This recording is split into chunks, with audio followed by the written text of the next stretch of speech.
Des rebondissements du côté de l'immigration, les deux candidats à la chefferie de la CAQ se sont succédés avec de nouvelles annonces. D'un côté, Bernard Drinville voulant instaurer une clause de droit acquis et de l'autre, Christine Fréchette indiquant restaurer temporairement le PEQ. Rappelons-nous que la Coalition Avenir Québec, pendant 7 ans, nous a dit qu'il fallait diminuer de façon importante le nombre d'immigrants temporaires et même le nombre d'immigrants permanents.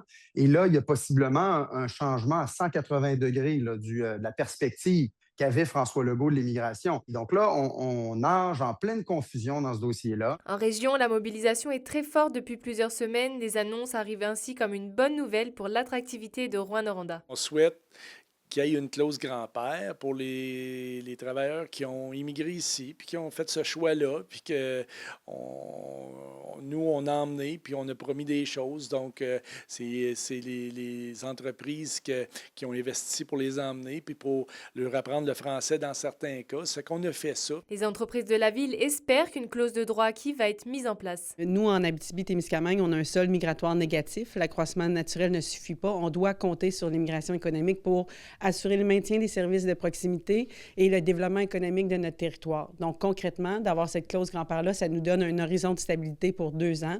Parmi les travailleurs immigrants, certains gardent espoir et d'autres restent sur leur garde. On a vraiment repris de l'espoir parce qu'avec le PSTQ, on a vraiment nos chances d'avoir la résidence étaient quand même assez faibles. Si c'est mis en place, je pense que d'ici la fin de ce mois, j'aurai normalement tous mes 2 ans pour pouvoir bloquer facilement dans le PEC et puis espérer avoir la résidence. Ça ne changerait pas grand-chose parce que c'est juste sur 2 ans. Ça veut dire que ceux qui vont venir après, ils n'auront pas la chance, ils vont devoir passer aussi par la PSTQ.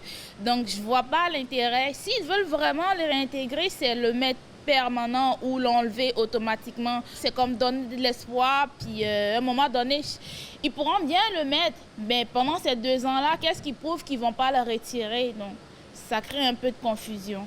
Après Christine Fréchette, est-ce que Jean-François Roberge va à son tour changer son fusil d'épaule?